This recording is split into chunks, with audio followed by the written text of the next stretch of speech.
naging play dito ni Alas kasi hindi siya nabigyan, na-burn niya pa yung flicker ni Flaco. Pero ngayon, medyo delikado lang sila sa pwestuhan. Pero Nari, ang ganda ng pwesto, maaari atang lumapit. Ang ganda ng cancel on the Tyrant's Revenge. Tingnan natin kung sino makakuha ng Lord! And that will be Nari with a retribution. At ito na nga ang ganti ng Brave Hearts. Flaco dito mabibigyan dahil wala na rin siya flicker.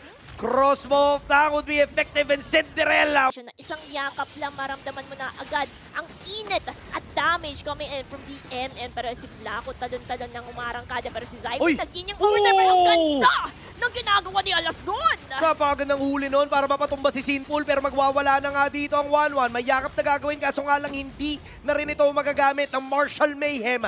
That is gonna be a triple kill coming in from Kurt. Unang beses na sumabak. Nagpapakitang gilas na.